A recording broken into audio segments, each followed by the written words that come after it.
और डॉक्टर साहब का हर कार्यक्रम में हमें बहुत सहयोग मिलता रहता है। आगे से आगे डॉक्टर हम सबको उत्साहित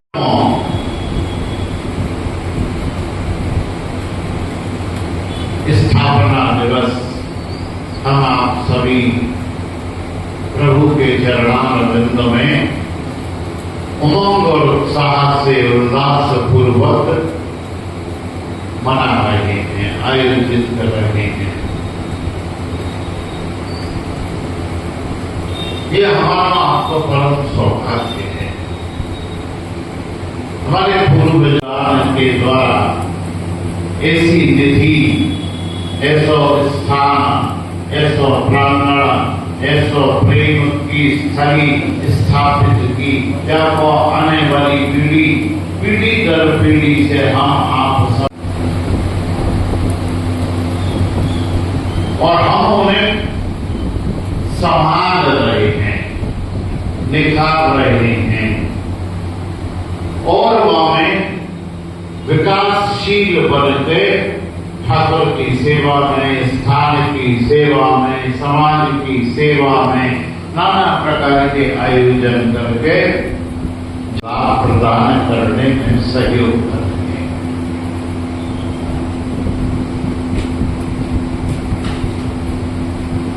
श्री गुणमंजरी दास गोस्वामी कोई सामान्य व्यक्ति नहीं है। वृंदावन स्थित भगवान श्री चैतन्य महाप्रभु की परंपरा में 30वीं पीढ़ी है हम। 12 वर्ष की अवस्था में भगवान चैतन्य महाप्रभु ने श्री गोपाल भट्ट गोस्वामी को श्री धाम वृंदावन भेजो। कहां से भेजो? दक्षिण भारत में श्रीरंगम नामक स्थान पर रंगनाथ मंदिर के महंत है इनके पिता वेंकट भट्ट जी महाराज। श्रीमन चैतन्य महाप्रभु चातुर्मास से इनके निवास 4 महीना वेंकट भट्ट जी के आग्रह पे वह इनके निवास पे रुके। 4 महीना महाप्रभु को सानिध्य प्राप्त किया श्री गोपाल भट्ट गोस्वामी जी महाराज। महाप्रभु ने दीक्षा देके महाप्रभु से बड़े प्रभावित हुए। 12 वर्ष की मात्र अवस्था ही निकटता से महाप्रभु की कृपा से इनके ऊपर ऐसी कृपा बरसी कि ये सब छोड़ के सब और श्री गोपाल भट्ट गोस्वामी, श्री गोपाल भट्ट गोस्वामी अवस्था में सबसे छोटे। वृंदावन में आके लोगों ने किया होगा लगभग 250 जो आज गौड़ीय साहित्य कहलावे, श्रीमद् भागवत पे, गीता पे, अनेकन ग्रंथन पे इनने टीका लिखी, पुस्तक लिखी और एकांतवास भक्ति की वृंदावन। इनके आने से पूर्व वृंदावन लुप्त हो, छुपा हो, कोई नहीं जानता वृंदावन कौन सो है, कहाँ है, कैसा है। पुस्तक में ग्रंथन में वर्णन हो, लेकिन वृंदावन लुप्त हो। महाप्रभु से पहले महाप्रभु के भाई है नित्यानंद प्रभु, वह वृंदावन आए।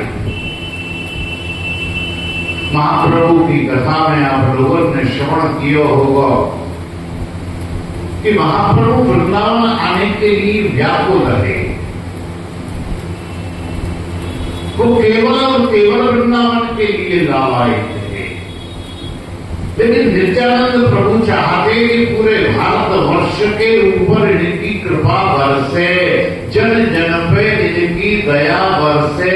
लोग क्यों? क्योंकि सनातन धर्म को सिद्धांत जन जनहित है। तो महाप्रभु को उनने मानव जो है वृंदावन जाओ, उनने दक्षिण भारत की तरफ उनकी मंडली को भेजो, बिना उधर से होके जाना। सब जगह पूरे भारतवर्ष में झारखंड बंगाल से लेके भ्रमण करते हुए दक्षिण भारत से होते हुए तब पहुंचा रहे हैं वृंदावन, क्योंकि वे जानते वृंदावन में आने के बाद महाभाव दशा को प्राप्त करने के बाद फिर वही स्वरूप, वही भाव, वही दर्शन उनके चित्त में विराजमान हो। यह संकल्प को उदाहरण करके कि हे प्रभु मेरे ऊपर कब कृपा करोगे, नरसिंह के रूप में आपने कृपा करी, मेरे ऊपर कृपा नहीं होगी। यही भाव को उदाहरण करके वैशाख पूर्णिमा के दिन वह शालिग्राम शिला में से राधा रमण देव प्रकट हो गए। बोलिए राधा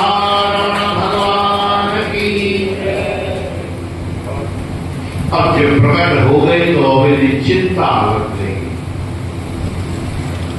कि मेरे बाद इनकी सेवा कौन करेगा। जब तक मैं जिंदा हूं, जब तक मैं जीवित हूं, तब तक तो मैं कर रहा हूं। और उनको एक शिष्य हो गोपीनाथ दास गोस्वामी,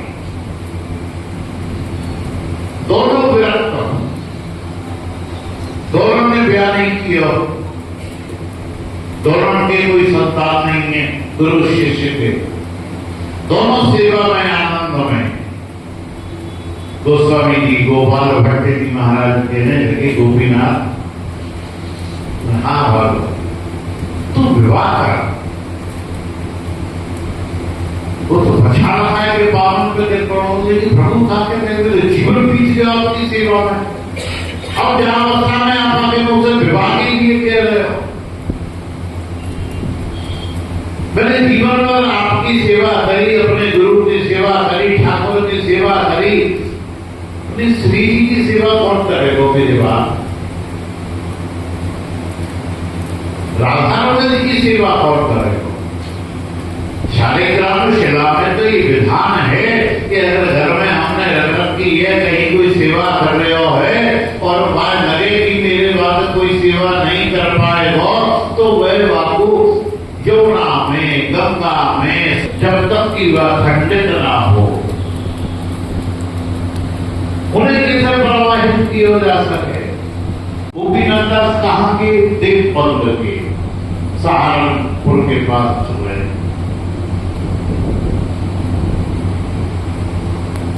बड़ा सुशील है, बड़ा भक्त है। महाप्रभु की कृपा फलस्वरूप गोपाल भट्ट गोस्वामी के पास जैसे ही गोपीनाथ दास गोस्वामी के भैया दामोदर दास जी आए, गोपाल भट्ट गोस्वामी उनके रूप स्वरूप, उनकी विद्या, उनकी शिक्षा, उनकी भक्ति, उनकी विद्वता को देख के आनंदित हो गए। उनने दीक्षा प्रदान करी, उन्हें शिष्य बनाया, विवाह किया। उन्हीं की संतान हम सभी लोग गोस्वामी परिवार हैं।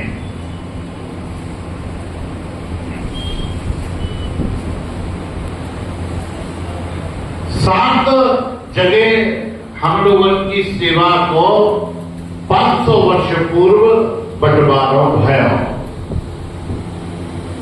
7, 5 भतीजे और 2 चाचा, 2 भैया। कुछ पीढ़ी के बाद 7 में से 2 कुटुंब समाप्त हो गए। आज वर्तमान में 5 कुटुंब हैं जिन्हें थामों कहा जाए।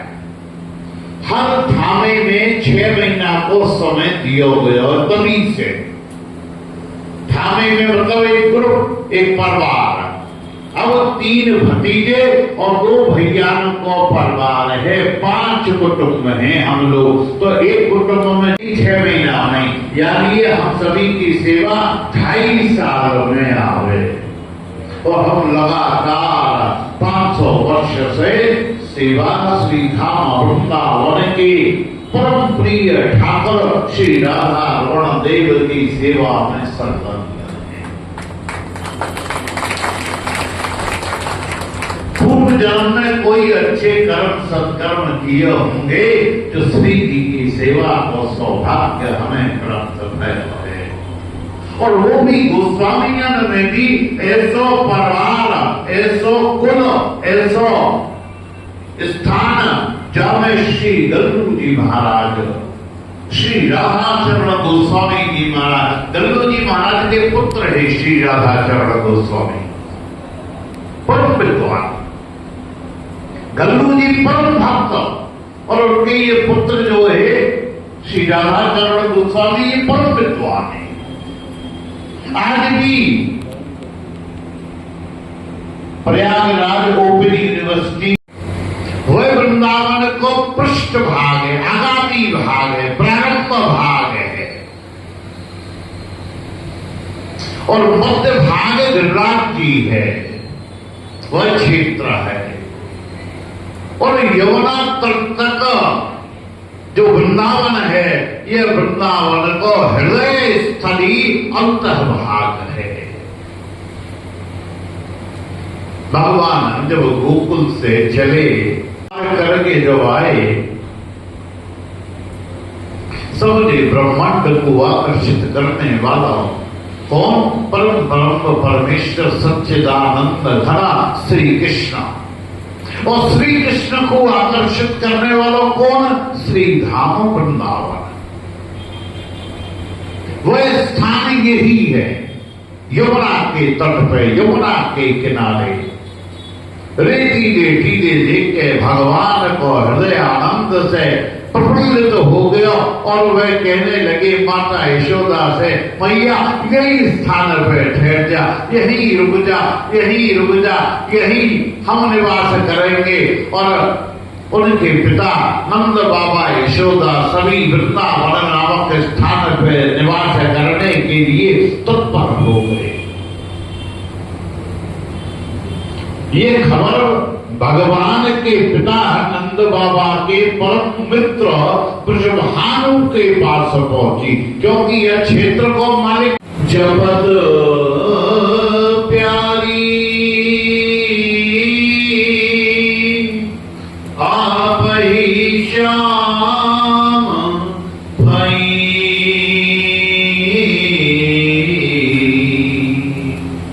पूछत निज सखियन से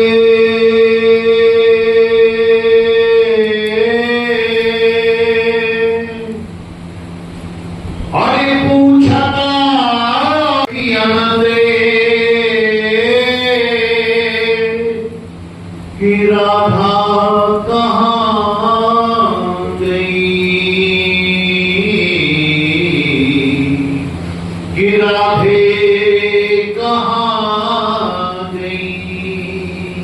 कृष्ण के प्रेम में, कृष्ण के स्वरूप में, कृष्ण के आनंदों में ऐसी डूबी रहे राधा रानी कि अपनी निज देह को भान भी विसरा दी और भूल गई है। कौन सी अवस्था है? महाभाव दशा।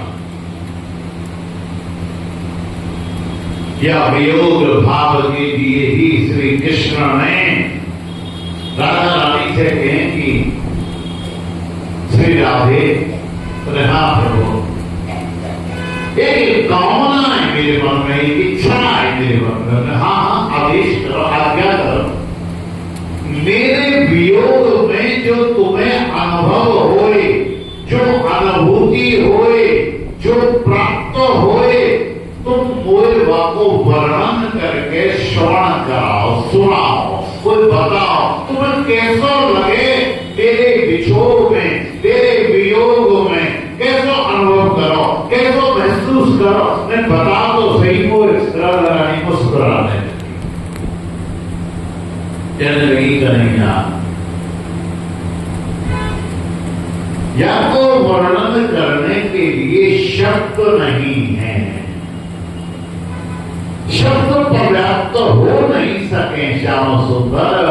मैं तुम्हारे वियोग में जो अनुभव करूं वह प्राप्त करने को केवल एक ही मार्ग है, केवल एक ही उपाय है, केवल एक ही रास्ता व्यवस्था है, केवल एक ही व्यवस्था है कि तुम राधा बनो और मैं कृष्ण बनो।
अभी तो ये चल रहा है।